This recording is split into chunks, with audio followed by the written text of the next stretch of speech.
Okay, now we are starting the next topic, ionic equilibrium. Ionic equilibrium, two words. सबसे पहले हम क्या करेंगे, इन टू वर्ड्स को हम बाइफरकेट करेंगे. जैसे आयन, हम टू वर्ड्स क्या आएंगे, आयन एंड इक्विलिब्रियम. अगर मैं इसको बाइफरकेट करूं तो two words ionic, it means यहाँ पे सिंपल सी बात है कि ये आयन से रिलेटेड बात कर रहा है. इक्विलिब्रियम इसका मतलब है कि रेट ऑफ रिएक्शन की बात कर रहा है ये. और रेट ऑफ रिएक्शन कौन सी, फॉरवर्ड रिएक्शन और ये बैकवर्ड रिएक्शन.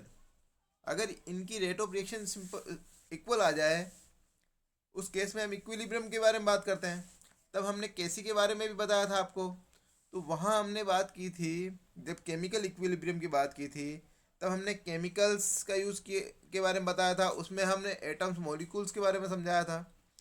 यहाँ भी सब कुछ सेम है, केवल चेंज क्या आया है, अब चेंज आया है कि यहाँ पर ये इक्विलिब्रियम जो है ना वो आयंस के बीच में है. आयंस जो कैसे बनते हैं वो नेक्स्ट स्लाइड में बताएंगे.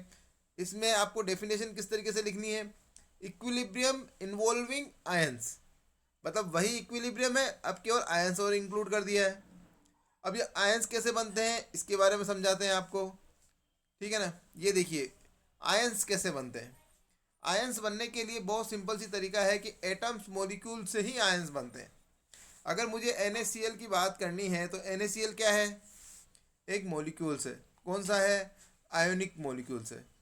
अगर मैं इसको डिज़ोल्व करूँगा वाटर में या किसी भी एक सॉल्यूशन में, वैसे तो हम एक्वा सॉल्यूशन ही लेते हैं क्योंकि पानी में ही सबसे अच्छा प्रोडक्टिविटी रहती है. तो ये क्या होगा, आयंस में ब्रेक होगा. किस तरीके के आयन होंगे जो इसमें होंगे, तो इसमें सबसे पहले क्या बनेगा, Na+ बनेगा और Cl- बनेगा. ये आयंस बनेंगे. अब आप कहेंगे कि ये +1 ही क्यों आया है या -1 ही क्यों आया है. इसके लिए आपको ये समझना होगा कि ऑक्टेट रूल. ऑक्टेट रूल क्या कहता है कि अगर आपके पास में मतलब आउटर सेल में 8 इलेक्ट्रॉन को कंप्लीट करना है, ठीक है ना, उस केस में आपको या तो आप डोनेट करेंगे, गेन, या तो गेन करेंगे इलेक्ट्रॉन या फिर डोनेट करेंगे. सोडियम की बात करें हम, है ना, सोडियम की बात करें, उसमें क्या लिखा है सोडियम में, हमने कहा है कि सोडियम के जो एटॉमिक नंबर होते हैं 11. एटॉमिक नंबर इसका मतलब है कि इसमें 11 प्रोटॉन्स है और 11 ही इलेक्ट्रॉन्स है. अगर मैं इसको इस तरीके से इसका जो इलेक्ट्रॉनिक कॉन्फ़िगरेशन देखूंगा तो मैं अगर देखूंगा तो KLMNOP इस तरीके के आपके सेल्स होते हैं. इन सेल में 2n² के हिसाब से इसमें इलेक्ट्रॉन्स की फीलिंग होगी. पहले वाले में 2, सेकंड वाले में 8, अब टोटल 11 है अपने पास. तो 2 और 8 10, आखिर में कितना रहा 1. अब अब रूल क्या कहता है कि आपको ऑक्टेट कंप्लीट करना है. तो अगर वो कह रहा है कि अगर मेरा ये 1 इलेक्ट्रॉन मैं अगर लॉस कर दूं या डोनेट कर दूं तो मेरा आउटर सेल ये रह जाएगा. और आउटर सेल में 8 इलेक्ट्रॉन जो ऑक्टेट रूल के अकॉर्डिंग सही है और स्टेबिलिटी प्रोवाइड करता है. तो इस केस में सोडियम क्या करेगा, एक इलेक्ट्रॉन को लॉस करेगा और वापस सोडियम किस में कन्वर्ट हो जाएगा, Na+ में कन्वर्ट हो जाएगा. इसीलिए Na+ आयन बनाता है. तो रूल क्या हुआ कि ऑक्टेट कंप्लीट करने के लिए लॉस किए गए इलेक्ट्रॉन और गेन किए गए इलेक्ट्रॉन, इसके कारण से क्या होगा, आयंस का फॉर्मेशन होगा. तो मैंने Na के बारे में समझाया. अब आप कहेंगे कि Cl के बारे में समझाइए. सेम रूल है. सेम क्या रूल है, मैं नेक्स्ट कलर लेता हूँ, इसमें येलो कलर लेते हैं. क्लोरीन का जो एटॉमिक नंबर कितना होता है, क्लोरीन का होता है 17. ये आपको याद होने चाहिए, ये 9th क्लास से ही पढ़ते आ रहा है. 17 इसका एटॉमिक नंबर, इट का मतलब 17 ही इसमें इलेक्ट्रॉन, 17 ही इसमें प्रोटॉन. इसका अगर हम करेंगे, अगर वो KLM के अकॉर्डिंग इलेक्ट्रॉनिक कॉन्फ़िगरेशन को सेट करेंगे तो हमने कहा कि 2, 8 और यहाँ 7. अब या तो वो 7 इलेक्ट्रॉन को डोनेट करे या कोई एक इलेक्ट्रॉन लॉस कर रहा हो तो वो एक ऐड कर ले. तो वो कह रहा है ऐड करना आसान है क्योंकि 7 को लॉस करना बहुत मुश्किल काम है. इस केस में क्या होगा, ये मैं नेक्स्ट कलर ले रहा हूँ, कुछ भी कैंसल हूँ पर वाइट, हाँ वाइट कलर ले लेते हैं. वो कह रहा है कि ये जो एक इलेक्ट्रॉन लॉस कर रहा है, ये कह रहा है कि ये इलेक्ट्रॉन अगर इसको दे दिया जाए उस केस में क्या होगा, इसके पास में 7 तो है ही है, 1 और इलेक्ट्रॉन आ जाएगा तो क्या हो जाएगा, इसके पास में आउटर सेल में 8 इलेक्ट्रॉन हो जाएगा। समझ रहे हो? मैं एक डिफरेंट कलर लेंगे क्योंकि ये थोड़ा सा साफ साफ नहीं दिख रहा है। ये जो 8 कहाँ से हुआ, ये 8 हुआ कि 7 उसके पास पहले से थे, एक इलेक्ट्रॉन जो कोई लो जो डोनेट कर रहा था उनसे इन्होंने गेन किया। इस केस में आउटर सेल में इसके 8 इलेक्ट्रॉन हो गए। और इस केस में क्या हुआ, ये Cl अब Cl माइनस के रूप में जाना जाएगा। माइनस का मतलब ही होता है कि एक इलेक्ट्रॉन इसने लिया है। ठीक है ना? ये थोड़ा सा साफ साफ देखने के लिए हम इसको इस तरीके से, पहले ये था Cl और उस Cl का जो था एटॉमिक नंबर कितना था, 17। अब ये Cl माइनस के फॉर्म में आ गया है। माइनस आया इसीलिए कि इसने एक इलेक्ट्रॉन ले लिया है। Na प्लस में कन्वर्ट हुआ है, इसका मतलब है इसने एक इलेक्ट्रॉन दे दिया है। इसको बोलेंगे हम सोडियम कैटायन, इसको बोलेंगे हम एनायन, क्लोराइड आयन भी बोलते हैं इसको, क्लोरीन एनायन भी बोलते हैं इसको, सोडियम कैटायन बोलेंगे। ठीक है ना? कैटायन में क्या होता है, एक इलेक्ट्रॉन लिया जा रहा है। अगर प्लस लिखा है तो एक इलेक्ट्रॉन, अगर +2 लिखा है तो 2 इलेक्ट्रॉन। जैसे हम एक नेक्स्ट एग्जांपल लेते हैं, हमने एग्जांपल लिया Mg। अगर मैंने मैग्नीशियम की बात की, यहाँ पर होता है एटॉमिक नंबर 12। अगर मैं इसकी इलेक्ट्रॉनिक कॉन्फ़िगरेशन की बात करूँ तो इसका इलेक्ट्रॉनिक कॉन्फ़िगरेशन आता है इस तरीके से। अब ये कह रहा है कि मेरे 2 इलेक्ट्रॉन अगर कोई मैं लॉस कर दूँ, डोनेट कर दूँ, तो मेरा आउटर सेल कैसा हो जाएगा, ये वाला, और उस केस में मैं स्टेबिलिटी वाला हो जाएगा। तो यहाँ पर Mg ने 2 इलेक्ट्रॉन डोनेट किए, एक इलेक्ट्रॉन करता तो प्लस आ जाता, 2 किए तो +2 आएगा। और अब ये Mg 2+ आयन में कन्वर्ट हो गया। ये एटम है और ये आयन है। क्लियर? अगर मैं इसी तरीके से एक और आपको ये, हाँ, और एक और बात समझाता हूँ, जब भी अगर पॉजिटिव की बात आएगी तो आप उसको कैटायन बोलेंगे। तो यहाँ क्या बोलेंगे, मैग्नीशियम एटम, और इसको बोलेंगे हम मैग्नीशियम कैटायन या फिर मैग्नीशियम आयन, इस तरीके से बोलेंगे। क्लियर? इसमें आपको क्या ध्यान रखना है, इसमें ये ध्यान रखना है कि प्लस का मतलब होता है डोनेट करना, इलेक्ट्रॉन का डोनेट करना। 2 मतलब है कि 2 इलेक्ट्रॉन को डोनेट किया गया है। +2 +1 -1, इससे ये किस में कन्वर्ट हो गया है, आयन में कन्वर्ट हो गया है। ऐसा क्यों हुआ है, क्योंकि यह आउटर सेल में ये जो है ना इलेक्ट्रॉन, ये अनस्टेबल है। अगर ये चले जाएंगे तो आउटर सेल ये रह जाएगा। और 8 इलेक्ट्रॉन अगर किसी के आउटर सेल में होता है तो उसको ऑक्टेट रूल के अकॉर्डिंग स्टेबल माना जाता है। ये चीज़ें आपको ध्यान रखनी है। अगर मैं एक एग्जांपल आपको मैं एनायन का भी देता हूँ, इसको कैटायन बोला, अब एक एनायन का देखिए। अगर मैं सल्फर की बात करूँ, ऑक्सीजन की बात करता हूँ, ऑक्सीजन का एटॉमिक नंबर होता है 8। एटॉमिक नंबर 8 है, इसका मतलब 8 प्रोटॉन 8 इलेक्ट्रॉन। इस केस में इसको बोलेंगे हम एटम, सिंपल। इसके इलेक्ट्रॉनिक कॉन्फ़िगरेशन में क्या होगा, 2 6। इस 8 के कारण से ऑक्टेट नहीं कहेंगे, इसके कारण से कहेंगे आउटर सेल का क्या है हिसाब किताब। आउटर सेल में 8 है तो ऑक्टेट नहीं है, तो ऑक्टेट कंप्लीट करेंगे।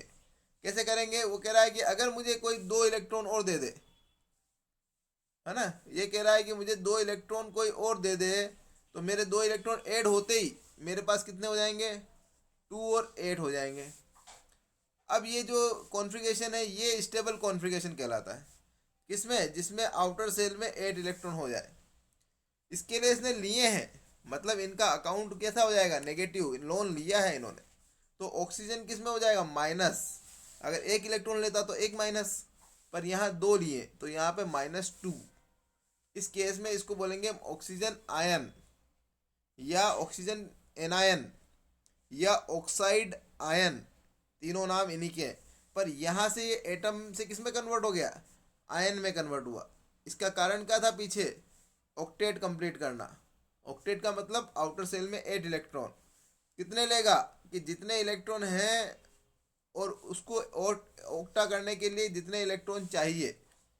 और इसी को इसकी वैलेंसी भी कहते हैं। ये बड़ी मज़े की बात है, इसकी वैलेंसी भी 2 है, मैग्नीशियम की वैलेंसी भी 2 है।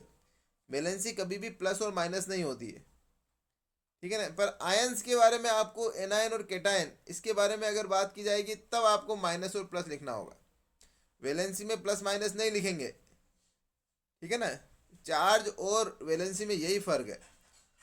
जब प्लस माइनस लिखोगे तो आयन के बारे में बता रहे हो, और नंबरिंग के बारे में बता रहे हो तो आप वैलेंसी के बारे में बता रहे हो। तो यहाँ तक मैंने आपको आयंस के बारे में सब कुछ समझा दिया। क्या लिखा हुआ है, एटम और molecule with a net electrical charge due to loss. यहाँ पे इंपॉर्टेंट बात ये लिखी देखो, लॉस और गेन ऑफ इलेक्ट्रॉन्स, ठीक है ना। अब आप बोलेंगे लॉस करेगा तो क्या होगा, लॉस करेगा तो उसने डोनेट किया, डोनेट किया तो उस अकाउंट उसका, जिसके डोनेशन कौन दे सकता है, जिसका अकाउंट पॉजिटिव हो, जिसके मान लो बैंक अकाउंट में बहुत पैसे हों, वही तो डोनेशन कर सकता है। तो इस तरीके से भी कर सकते हो कि डोनेशन वो कर सकता है जिसका पॉजिटिव अकाउंट हो। गेन कौन करेगा, जिसको लोन कौन लेगा, जिसका नेगेटिव है भैया, जिसके पास पैसे ही नहीं है, या लेने के बाद में भी उसका लोन ऐसे माइनस में दिखाते, पता है। मान लो मैंने 1 लाख रुपए लोन लिया तो मेरा -1 लाख ये मेरा बैलेंस दिखाएगा, तो नेगेटिव का मतलब ही होगा लोन हो गया, और देने वाला पॉजिटिव। ये आपको याद रखना है, बहुत सिंपल सी बात है, कोई एक बहुत बड़ी बात नहीं है ना। ये आयनिक इक्विलिब्रियम आयन समझा दिया। इसमें सबसे बड़ा कंट्रीब्यूशन फेराडे का है। उन्होंने ही कहा था कि इसके बारे में, मतलब मेजर कंट्रीब्यूशन इन्हीं का है। इन्होंने बताया था एक तो इलेक्ट्रोलाइट और एक नॉन इलेक्ट्रोलाइट। अब ये क्या होता है, इलेक्ट्रोलाइट्स वो होते हैं जो एक्वस सॉल्यूशन में क्या करते हैं, आयंस में कन्वर्ट हो जाते हैं, और नॉन इलेक्ट्रोलाइट्स जो कन्वर्ट नहीं होते हैं। और आयंस नहीं होगा तो फिर आयनिक इक्विलिब्रियम की बात ही नहीं है। मैं अगर एग्जांपल बोलूँ तो क्या करूँगा, मैं ये देखो इलेक्ट्रोलाइट्स में मैंने एक एग्जांपल लिया है सोल्ट का, है ना। जैसे मतलब अभी मैं आपको सिंपल सा एग्जांपल बताता हूँ उसको। इलेक्ट्रोलाइट का मतलब है कि सोल्ट, अगर मैं किसी को मैं पानी में घोलता हूँ, और इसके कारण से आप देखना है कंडक्टिविटी, इलेक्ट्रिक कंडक्टिविटी फास्ट हो जाती है ना। पर अगर मैं शुगर घोलता हूँ तो इलेक्ट्रिक कंडक्टिविटी का कोई रोल नहीं है। क्यों, क्योंकि सोल्ट जो, जैसे मान लो मैंने NaCl को डिजोल्व किया तो ये Na+ और Cl- में ब्रेक हो जाएगा, और ये जो आयंस होंगे ना ये कंडक्टिविटी देंगे। तो इलेक्ट्रोलाइट्स वो हैं जो आयंस में कन्वर्ट हो जाते हैं। शुगर किसी तरीके से आयंस में कन्वर्ट नहीं होगी। डिजोल्व होना और आयन में कन्वर्ट होना दो अलग अलग चीज़ें हैं, ठीक है ना। शुगर नहीं हो रही तो इसको नॉन इलेक्ट्रोलाइट बोला, ये हो रही है तो इलेक्ट्रोलाइट बोला। एग्जाम्पल देखते हैं इसमें, ये देखिए आप, इलेक्ट्रोलाइट मतलब कंडक्ट करेगा इलेक्ट्रिसिटी, किस में करेगा, सॉल्यूशन में। और कौन सा सॉल्यूशन, एक्वस सॉल्यूशन। एक्वा, एक वर्ड याद रखना, एक्वा। मैंने इससे पहले भी आपको कहा था कि लैटिन वर्ड हमेशा याद रखना, एक्वा का मतलब ही वाटर होता है। आपने देखा होगा aqua fine, aqua sure, aqua ये, एक्वा गार्ड, ये क्या है, वाटर से रिलेटेड जितनी भी चीज़ें हैं वहाँ पे आप देखना कि जितने भी अपने आते हैं वहाँ एक्वा जरूर लिखा होगा। तो आप भी याद रखना कि एक्वा सॉल्यूशन मतलब सॉल्यूशन इन वाटर, है ना। इसमें साफ साफ ये भी लिखा होता है सोल्ट इन वाटर, तभी तो आपको बोला कि है ना सोल्ट का एक्वा सॉल्यूशन है। कैसे बनाया, वाटर लीजिए, सोल्ट घोल दीजिए, बन गया सॉल्यूशन। ये कह रहा है कि ये इलेक्ट्रिसिटी को कंडक्ट करेगा क्या, अगर जब तक सोल्ट नहीं डाला तब तक तो नहीं करेगा। जैसे ही आपने इसमें सोल्ट डाला तो सोल्ट क्या होगा, उसमें आयंस में कन्वर्ट होगा। कौन से आयंस, ये आयन, ये सोल्ट केटायन और एनायन से मिलकर बनते हैं, तो इन दोनों में ही टूटेगा। टूट के क्या होगा, फिर वो इलेक्ट्रिक कंडक्टिविटी देगा, और उसके कारण से क्या हो जाएगा, इलेक्ट्रॉन का फ्लो हो जाएगा, और इसी फ्लो के कारण से क्या होगा, ये जो बल्ब है ये ग्लो करने लगेगा। जैसे मैं एग्जांपल देखिए, इसमें मैंने शोल्ड है, ये वाला ये देखो शोल्ड है, इस शोल्ड को जैसे ही अंदर डाला अभी तक कुछ नहीं हो रहा था, केवल एक्वा था। जैसे मैंने शोल्ड को डाला अभी देखो आप बल्ब क्या है, अभी नहीं हो रहा है, ग्लो नहीं हो रहा है। इसके बाद देखना नेक्स्ट केस देखिए, ये देखिए जैसे इसमें डिजोल्व किया और ये ग्लो करने लगा। इसका मतलब इसमें सबसे बड़ा रोल किसका है, शोल्ड का। ओनली वाटर था तो कोई ग्लो नहीं था, जैसे ही शोल्ड डाला इसका और ग्लो किया, इसका मतलब सबसे बड़ा रोल इसी का है। बोले कि ऐसी चीज़ें जो सॉल्यूशन में आयंस प्रोवाइड करें उन्हीं को आप बोलेंगे इलेक्ट्रोलाइट्स। इसके भी दो तीन टाइप होते हैं, स्ट्रॉन्ग और वीक, ये अभी आगे पढ़ेंगे। पर आप बस याद रखिएगा कि आयंस में कन्वर्ट हो जाए वो इलेक्ट्रोलाइट। ठीक है ना, इसमें सोल्ट बहुत इंपॉर्टेंट रोल प्ले करते हैं। आयोनाइजेशन क्या होता है? ये आयोनाइजेशन का मतलब क्या हुआ? सिंपल सी नाम से ही समझ में आ रहा है कि आयन बन रहे होंगे। जैसे कैसे? Ionisation refer to a process in which neutral molecule split into charge molecule. Neutral क्या था? अगर मैं NaCl की बात करूं तो ये न्यूट्रल था, ओके। पर जैसे ही मैंने बात की कि एक्वस सॉल्यूशन में ये Na और Cl में कन्वर्ट हुआ, तो ये वाले क्या चीज़ है? ये है चार्ज आयन। ये केटायन और एक एनायन। ये केटायन और एनायन क्या है? चार्ज आयन है। पहले ये था न्यूट्रल, अब ये क्या हो गया है? Charge ion. और ये जो चार्ज आयन का बनना ही आयोनाइजेशन। अगर मैं इस वर्ड को भी तोड़ना चाहूं तो क्या बोलूंगा? आयन प्लस और आयन Za और TiO1। एक बात और समझाता हूं मैं आपको, जहां पर भी आपको TiO1 दिखे इसका मतलब समझ लेना कि वो प्रोसेस के बारे में बात कर रहा है। कौन सा प्रोसेस? कि आयन, एक वर्ड तो आ ही रहा है आयन, तो आयन बनने का प्रोसेस है, ठीक है ना। मैंने मैक्सिमम जगह देखा है कि Za जहाँ लिखा होता है वहाँ फॉर्मेशन की बात होती है, तो आप ये भी याद रखिएगा, ये आयन फॉर्मेशन का प्रोसेस। ये आप अक्सर कभी भी कोई भी चीज़ का वर्ड यूज़ करेंगे ना, तो यहाँ पर आप इस तरीके से बाइफरकेट करना सीख जाइए। मैक्सिमम जगह आपको TiO1 तो प्रोसेस के बारे में होता है, इसमें कोई प्रॉब्लम नहीं है। 95% ये यही रहेगा। Za के लिए आप देखना कोई फॉर्मेशन की बात आएगी तभी Za और ऐसे यूज़ होता है। इसके बाद में क्या बन रहा है वो उसके बारे में आगे लिखा है, प्रोडक्ट के बारे में।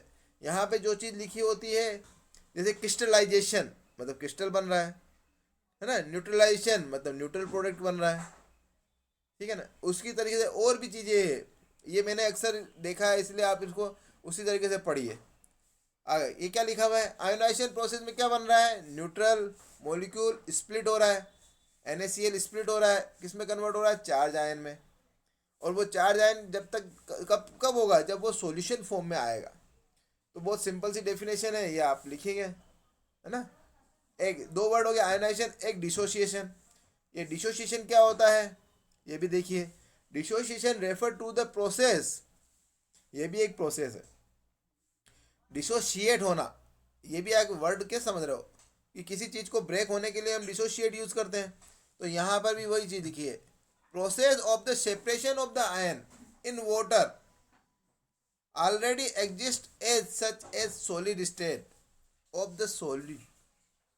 सॉल्यूट क्या होता है? जो जिसे घोला जा रहा है। जैसे अगर मैं बात करूँ शुगर प्लस वाटर, अगर हम चाशनी बनाते हैं तो क्या बनाते हैं? ये वाटर, इससे क्या बनता है? शुगर सॉल्यूशन बनेगा, मतलब चाशनी बनेगी ना, इसमें कोई प्रॉब्लम नहीं।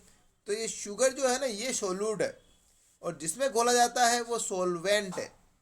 तो शुगर सोल्यूट, H2O सोलवेंट, और जो चाशनी बनी है वो है शुगर सॉल्यूशन। सिंपल सी बात। तो ये क्या कह रहा है? Dissociation refer to the process, एक प्रोसेस है, of separation of the ion. Water में घोलते ही आयन में कन्वर्ट तो होगा, ठीक है ना। Water already existing as such in the solid state of the solute as in NaCl, sodium chloride. NaCl में, ये NaCl जो आपके घर पे होता है वाइट कलर का नमक, ये कैसा है? सॉलिड है। इसमें आयंस हैं, पर ये आयंस क्या हो रहा है? एग्जिस्ट कर रहे हैं, लेकिन ये अलग नहीं हुए। अलग कब होंगे? सेपरेट कब होंगे? जब आप इसको घोलेंगे वाटर में, समझ रहे हो। अब आप बोलो आयनाइजेशन बीच में भी यही पढ़ाया था, बिल्कुल सही, यही पढ़ाया था। तो लगभग डिसोसिएशन का मतलब तो होता है टूटना, है ना, और आयंस में टूटना। आयनाइजेशन का मतलब होता है आयन का बनना। दोनों लगभग सेम चीज़ है, ठीक है ना। तो ये दोनों चीज़ें कभी कभी एक एक दूसरे की जगह आ जाती है, तो आप याद रखिएगा, ठीक है ना। ये जो हो रहा है, एक तो होता है घुलना, डिजोल्व होना, है ना। ये डिसोशिएट है, डिजोल्व नहीं है। ये शुगर सॉल्यूशन होता है, वो डिस मतलब घुलता है, डिजोल्व होता है। और डिसोशिएट में आयन बनते हैं। तो NaCl डिसोशिएट होता है, शुगर सॉल्यूशन डिजोल्व होता है, ठीक है ना। और आयोनाइजेशन और डिसोसिएशन लगभग सेम चीज़ है, ठीक है ना, तभी हम इसको दोनों को हम साथ साथ पढ़ाते हैं। तो आपको ये भी याद होना चाहिए कि NaCl में आयन बन रहा है, घुल रहा है, सेपरेट हो रहा है, ये क्या चीज़ है, ये डिसोसिएशन भी है, आयोनाइजेशन भी है ना। जैसे ये देखो, ये क्या चीज़ है, एक NaCl का एक बल्क है ये।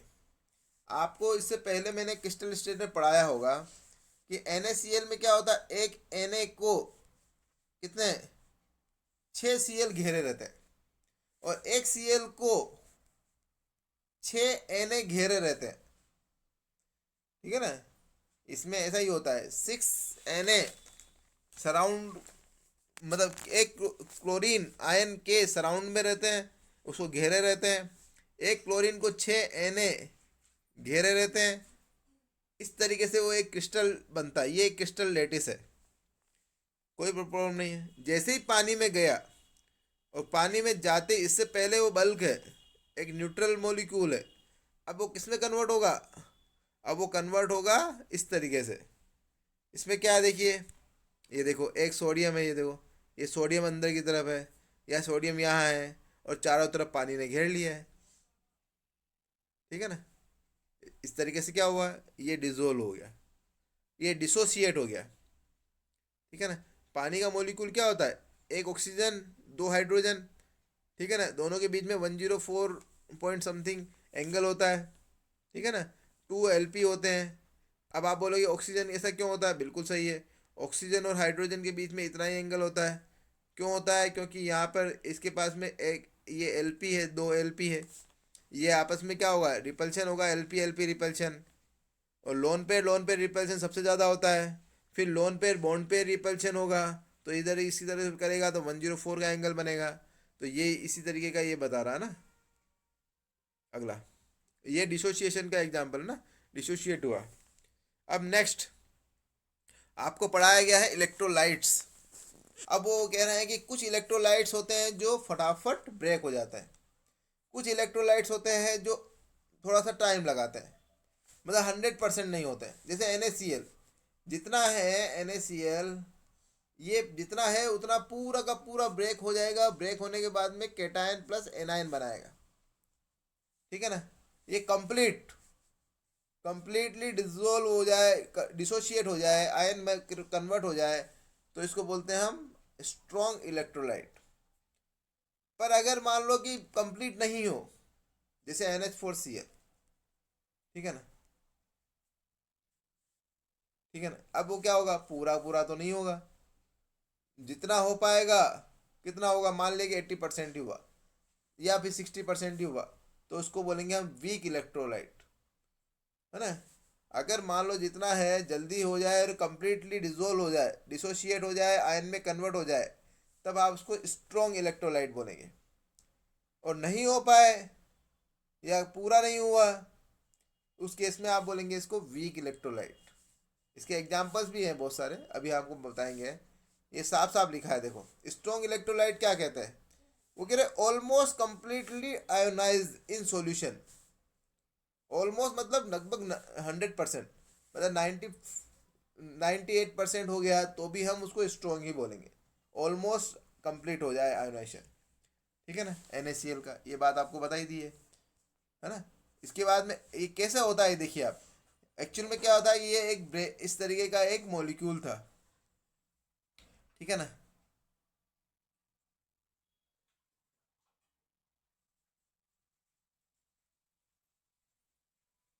ये इस तरीके का एक मॉलिक्यूल था, ठीक है ना, इसमें 4 अलग अलग पीसेज है। इसका मतलब इसको बोला आपने मॉलिक्यूल, इस मॉलिक्यूल से कन्वर्ट हो गया ये आयंस में, और अगर सारे की सारे अगर कन्वर्ट हो जाए, उस केस में इसको बोलेंगे हम स्ट्रॉन्ग इलेक्ट्रोलाइट, समझ रहे हो। कंप्लीटली डिजोल्व हो जाए तो स्ट्रॉन्ग इलेक्ट्रोलाइट। देखिए देखिए, इस मॉलिक्यूल से कन्वर्ट हो गए आयंस में किसी तरीके से हुआ कंप्लीटली, तब आपने क्या बोला इसको, स्ट्रॉन्ग। इसमें भी ऐसा ही लिखा है। नेक्स्ट क्या लिखा है, वीक। वीक में क्या हो रहा है देखिए, वो मैंने कहा था ना, इस तरह से प्लेट है, प्लेट में से एक ही पार्ट हो पाया, इसका मतलब है कि 25% ही ब्रेक हो पाया, है ना, या 50% ब्रेक हो पाया, तो कंप्लीट तो नहीं हुआ ना, है ना, ऑलमोस्ट। तो इसमें क्या लिखा है, वीकली आयोनाइज, ठीक है ना, कौन है, ये देखो CH3COOH। ये एग्जाम्पल आप याद रखना थोड़ा, CH3COOH ये बहुत जगह काम आएगा आपको। ये एक्चुअली कन्वर्ट होता है एसीटेट आयन, क्या होता है इसमें CH3COO माइनस और एक होता है H प्लस, इसमें कन्वर्ट होता है, पर वो बहुत कम परसेंटेज में हो पाता है, इसलिए इसको वीक इलेक्ट्रोलाइट में काउंट करते हैं। ठीक है ना, बस आप इसको याद रखना है कि वीक इलेक्ट्रोलाइट मतलब कंप्लीटली नहीं हो पाया, या मतलब बहुत कम ही हो पाया। ठीक है ना, इसका एग्जाम्पल से पिक से भी कुछ समझ में आ रहा होगा। अब इसमें क्या लिखेंगे आप, इसमें लिखेंगे वीक इलेक्ट्रोलाइट क्या होता है, electrolyte with a weakly ionise in solution, और एग्जाम्पल आपको याद करना है। ठीक है ना, अब इनके बीच में डिफरेंस, बहुत इंपॉर्टेंट बात, only weak electrolyte are in equilibrium. ये समझिए क्या है इक्विलिब्रियम में, क्या कहा गया था, इक्विलिब्रियम में कहा गया था कि हमने क्या कहा था, A प्लस बी से हमने क्या बनाया था C प्लस डी, उसके बाद में C प्लस डी ने वापस क्या बनाया था A प्लस बी। अगर मैं स्ट्रॉन्ग इलेक्ट्रोलाइट लेता हूँ और वो ऑलमोस्ट क्या होता है कंप्लीट हो जाता है, उस केस में क्या हो जाएगा, इसके बाद में क्या हो रहा है, अगर मान लो ये 100% हो जाता, मान लो ये पहले मैंने क्या लिया 100 ओके, अगर मैं स्ट्रॉन्ग लेता हूं तो उस केस में क्या हो जाएगा, इससे पहले क्या था ये 0 वीक इलेक्ट्रोलाइट की आदत है कि ये ऑलमोस्ट कंप्लीट होंगे, मान लिया कि ये रह गया है 1 या 2, मान लो 0 ही रह गया है ना, स्ट्रॉन्ग में तो कंप्लीट होता ही है, ये बन गया है 100 एंड 100। अब क्या होगा, अब इस केस में इक्विलिब्रियम नहीं आ सकता, क्योंकि जो कंप्लीटली डिसोल्व हो गया है, डिसोशिएट हो गया है और आयन में कन्वर्ट हो गया है, अब बहुत मुश्किल है कि वापस ये प्रोडक्ट, ये रिएक्टेंट बनाए, क्योंकि उनकी एक नेचर में नहीं है ये वापस, इसमें कन्वर्ट होने का नेचर था इसलिए ऐसा हुआ, अब वापस जाने का नेचर इनका है नहीं, तो यहाँ इक्विलिब्रियम सेट होगा ही नहीं, है ना। तो इक्विलिब्रियम वहीं सेट होता है जहाँ पर कुछ पार्ट इधर से ये बने और एक इक्विलिब्रियम पे कुछ वापस ये बना दे, तो कंप्लीटली हो जाएगा, तो ये तो गड़बड़ है। तो स्ट्रॉन्ग इलेक्ट्रोलाइट में क्या होता है, जब हो जाता है तो ये इरिवर्सिबल तरीके से होता है, इसमें इक्विलिब्रियम कभी भी नहीं आएगा। ओके, इसीलिए हम इसमें कभी नहीं पढ़ाते हैं, किसमें पढ़ाते हैं, वीक इलेक्ट्रोलाइट्स में। यहाँ पे इक्विलिब्रियम आएगा, ये अनडिसोशिएटेड रहता है, क्यों, हमने अभी भी कहा था कि ये कंप्लीटली कभी नहीं होता है, 50 60 70 हो जाए बड़ी बात है, तो 50 60 के बाद में क्या होता है, इक्विलिब्रियम सेट हो जाता है, और जितना वो ए से बी में जितना बनेगा सी से डी उतना वापस बना देगा, तब इक्विलिब्रियम आ जाएगा। तो इसमें इक्विलिब्रियम आ सकता है वीक में, पर स्ट्रॉन्ग में नहीं आएगा, इसीलिए ये बात आप याद रखना। ठीक है ना, ये अक्सर पूछा जाता है किस में आता है और क्यों हम वीक इलेक्ट्रोलाइट के इतने एग्जाम्पल देते हैं। आगे देखना सारे एग्जाम्पल वीक इलेक्ट्रोलाइट के बोलेंगे, जैसे मैंने आपको कहा था ना CH3COOH याद रखना, इसका कारण है कि बहुत सी बार उसी के एग्जाम्पल आते रहते हैं। सिंपल। अगला, वीक इलेक्ट्रोलाइट जो होता है ये कैसा होगा, पोलर पार्शियली आयोनाइज होता है, और ये कंप्लीटली आयोनाइज, इसके बारे में मैंने आपको खुल के सब कुछ बताया है ना। पार्शियली मतलब होता है 50 60 तक, और कंप्लीटली मतलब ऑलमोस्ट 100। सिंपल। अगला, अभी कह रहा है कि इलेक्ट्रोलाइट के टाइप होते हैं क्या, हाँ सही है, इलेक्ट्रोलाइट एसिड बेस सोल्ट कुछ भी हो सकता है, ठीक है ना, ये कुछ भी हो सकता है, क्यों हो सकता है, क्योंकि आपको तो आयन चाहिए, आप चाहें तो एसिड से लाएं, चाहे बेस से लाएं, चाहे सोल्ट से लाएं, है ना। इलेक्ट्रोलाइट का मतलब ये है कि आपको डिजोल्व करने के बाद में आयंस मिल जाए, तो किसी से भी हो सकता है, इसीलिए कुछ भी चीज़ हम इसको इलेक्ट्रोलाइट में काउंट कर सकते हैं। ठीक है। अगला, ये कह रहा है एसिड्स क्या होते हैं, अभी बात आई थी एसिड्स की, तो हमको ये भी समझाना होगा कि एसिड्स होते क्या हैं। तो एसिड्स अगर मैं एक लेमन लैंग्वेज में बात करूँ तो ये क्या होते हैं, एक तो टेस्ट अगर करेंगे एसिड का तो कैसे होगा, खट्टे खट्टे से, ठीक है ना। जैसे लेमन होता है ना, वो बेस एसिड है, मतलब बेस एसिड का एग्जाम्पल जो कि आपको घरों में मिल जाता है, और उसका पीएच भी काफ़ी अच्छा कम होता है, मतलब अच्छे एसिड्स में उसको भी गने जाता है, ठीक है ना। अब ये करेगा क्या, ये करेगा ब्लू लिटमस को रेड, एक तो इससे पता लगाते हो आप लिटमस टेस्ट से, उसके बाद में क्या होगा, अगर किसी मान लो कि हम मेटल में डालते हैं तो उसके बाद में क्या होगा, हाइड्रोजन गैस लिबरेट करेगा। ये क्लास 10th में था। जैसे वहाँ एग्जांपल है, जिंक को अपने HCl में डाला, जैसे ही डाला आपने देखना कि क्लोराइड जिंक क्लोराइड बनेगा दूसरा, उसके बाद में हाइड्रोजन गैस लिबरेट होगी। ठीक है ना, बैलेंस करिए, यहाँ जिंक 1 क्लोरीन, यहाँ हाइड्रोजन देखो यहाँ पे 2 करेंगे तब ये 2 से होगा, क्लोरीन 2, अब ये बैलेंस हो गई। यहाँ पे आप देखिएगा कि एक एसिड जब मेटल से रिएक्ट करता है तो हाइड्रोजन गैस लिबरेट करता है, ये 10th क्लास में था। तो ये कह रहा है ये भी इसका एक, आप कैसे पहचानेंगे कि ये एसिड है, तो ये 3 चीज़ें। पहला टेस्ट करेंगे। अब केमिस्ट्री लैब में कुछ भी टेस्ट नहीं की जाती है, ये तो घर में नींबू का वो टेस्ट करा दिया, इससे आपको पता चल गया कि ये खट्टा है। अदरवाइज लैब में किसी चीज़ को टेस्ट नहीं करनी है।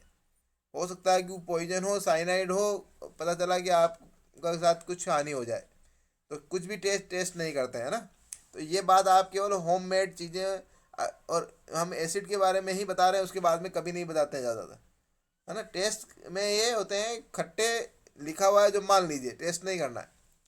दूसरी बात ये, इसके लिए मैंने एक फॉर्मूला बताया था, अनिल फॉर्मूला।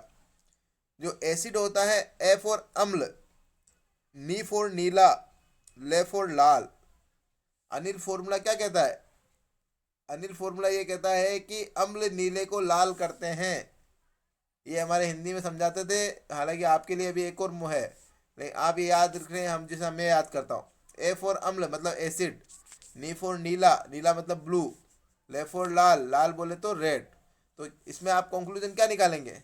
ये निकालेंगे कि acid will convert blue litmus paper into red. तो ये बात ही आप समझ में आ गया। तो तीसरी चीज़ क्या बताई कि मेटल से रिएक्ट करने के बाद में कोई भी एसिड क्या करेगा? हाइड्रोजन गैस देगा। एग्जाम्पल क्या है? एग्जाम्पल है HCl, लेमन, ठीक है ना, एक ये टर्मरिक, ये सारे एसिड के बहुत अच्छे अच्छे एग्जाम्पल्स है। एक और चीज़ है कि BAR, ये भी एक मेमोरी टिप है। क्या होता है BAR? ये भी देख लीजिए। BAR का मतलब होता है ब्लू को रेड में कौन कन्वर्ट करता है? एसिड। आप चाहे तो थोड़ा सा इंग्लिश के हैं तो आप ये याद करिए, हम हिंदी वाले थे तो हमने अनिल फॉर्मूला याद किया। जैसे भी याद करना है, एसिड याद करना है आपको, ठीक है ना। ब्लू टू रेड कौन कन्वर्ट करेगा? एसिड। ओके, अब एग्जाम्पल्स देखेंगे। ऑरेंज बहुत अच्छा एसिड है, लेमन, ऑरेंज, या जो भी बड़ा नींबू, छोटा नींबू, आप देखना किन्नो, है ना, जितनी भी चीज़ें हैं ये सब एक साइट्रिक फ्रूट्स कहलाते हैं। और साइट्रिक फ्रूट के कारण ही इसका नाम है साइट्रिक एसिड। इस एसिड का नाम भी साइट्रिक एसिड है क्योंकि ये साइट्रस फ्रूट है, ठीक है ना। और इसके भी अंदर एक एस्कॉर्बिक एसिड भी होता है, ठीक है ना। देखना आपने लेमन कितना होता है, उस अकॉर्डिंग टेस्ट समझ में आएगी आपको। ओके, ऑरेंज में कैसा होता है? साइट्रिक। विनेगर, ये मम्मी अक्सर काम में लेती है घर पर। इसमें कौन सा एसिड होता है? Acetic acid. एसिटिक एसिड का 7 to 8%, 9% भी कर लेते हैं, कोई बात नहीं है। 7 to 8% एसिटिक एसिड को पानी में डालते हैं। जैसे मान लो मैंने बात की 93% तो पानी डाला ml, और 7 ml मैंने बनाया, तो ये क्या हुआ? 7% ऑफ एसिटिक एसिड। वो क्या चीज़ है? विनेगर। मतलब प्योर एसिटिक एसिड हम काम में कमी नहीं लेते हैं घर पे। वो कब काम में लेते हैं? जब आपको खाने को लॉन्ग टर्म तक रखना हो, लॉन्ग लास्टिंग करना हो, अदरवाइज खाना खराब हो जाएगा। तो मम्मी क्या करती है? खट्टा खट्टा खट्टा कुछ डालती है, उसी को विनेगर बोलते हैं, ठीक है ना। और ये विनेगर किससे बन रहा है? एसिटिक। कितना परसेंट होता है? 7 to 9% भी होता है, 7 to 8% भी होता है, ठीक है, ज़्यादा नहीं होता है।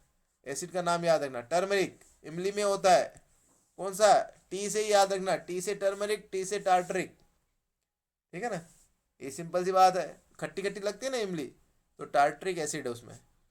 दूसरी बात, हमारी बॉडी में भी खूब एसिड है, आप देखना एसिडिटी होती है ना। तो ये गैस्ट्रिक जूस में प्रेजेंट होता है, और ये आपकी स्टोमक की लाइनिंग से ही सीक्रेट होता है। और कितना होता है? डेली का देखिए आप, 1.2 लीटर, बहुत ज़्यादा है, पर ये ज़रूरी है। क्यों ज़रूरी है? हम कुछ भी खाना खा लेते हैं, बैक्टीरिया वगैरह कुछ भी जाता है, कुछ भी हार्ड चीज़ें होती है, सब चीज़ों को गलाना, सड़ा और बैक्टीरिया को किल करना, हार्ड चीज़ को छोटा छोटी छोटी पार्टिकल में कन्वर्ट करना, और भी कुछ एंजाइम है उसको आपको एक्टिव करना, इन सब के लिए क्या चाहिए, HCl चाहिए। ठीक है ना। और पूरा डाइजेशन प्रोसेस इस पे डिपेंड करता है।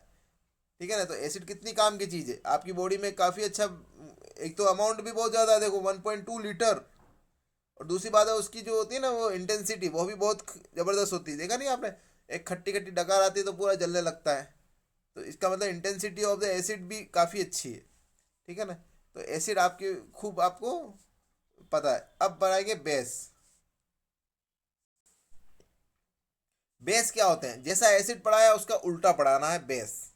तो बेस में क्या लिखना है, बेस जैसे वो खट्टे थे तो ये कैसे हैं, बीटर। आपको टेस्ट नहीं करना, मैं पहले ही मना किया है। अब ये आपको टेस्ट केवल लिखा है तो ये याद कर लेना है। ठीक है ना। एग्जाम्पल क्या है, ये देखो, वॉशिंग सोडा, साबुन, डिटर्जेंट, शैम्पू, ये सारी चीज़ें बेस है। ठीक है ना। कोलगेट जो आप करते हो, ब्रश करते हो, वो भी बेस है। आपका जो इनो होता है वो भी बेस है ना। तो हालांकि लगभग तो आपने किया ही होगा, लगभग बीटर जैसा ही लगता है। ठीक है ना। दूसरी बात, एक और, अगर अनिल फॉर्मूला आपको याद है तो इसका जस्ट उल्टा, क्योंकि एसिड का उल्टा बेस होता है, तो अनिल का उल्टा करिए। अनिल ने ब्लू को ले रेड किया था, तो बेस क्या करेगा, बेस क्या करेगा, रेड को ब्लू करेगा। आपने क्या किया, उसको उल्टा किया, अनिल फॉर्मूले को उल्टा कर दिया। तब रेड को ब्लू से कौन कन्वर्ट करता है, बेस करता है। तो दूसरी चीज़ भी आपको समझ में आ गई होगी। तीसरी चीज़ आपको कहाँ कहाँ मिलेगा, तो ये आपके घर में काफ़ी यूज़ होता है। जहाँ भी एसिड को आपको न्यूट्रलाइज करना होता है, हटाना होता है, वहाँ आप बेस यूज़ करते हो। हम अगर सुबह उठते हैं, हमारी मुंह पे बहुत सारा एसिड होता है, उन सबको क्लीन करने के लिए हम वो टूथपेस्ट का यूज़ करते हैं। ठीक है ना। आपकी बॉडी पे कुछ एसिड्स होते हैं तो उसके लिए आप वो क्लीनिंग करने के लिए बेस का यूज़ करते हो। ठीक है ना। आपको एसिडिटी हो रही है तो आप इनो यूज़ करते हो। इनो क्या है, बेस। किसका बना होता है, खाने का सोडे का। खाने का सोडे का फॉर्मूला क्या है, NaHCO3, सोडियम हाइड्रोजन कार्बोनेट। ठीक है ना, ये बेस है ना।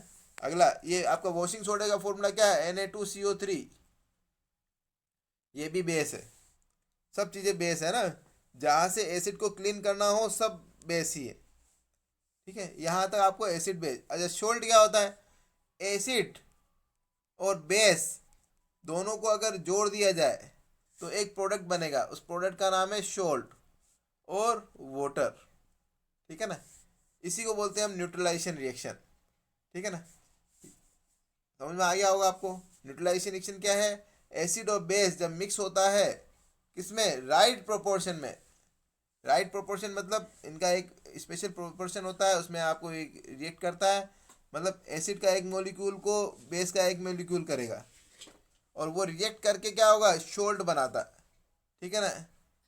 इस और जो बनता है वो सोल्ट है ना। जैसे सोडियम क्लोराइड NaCl अक्सर यूज़ करते आ रहा है, एक बहुत सी बार एग्जाम्पल दिया है। Barium sulphate Ba2SO4। ठीक है ना।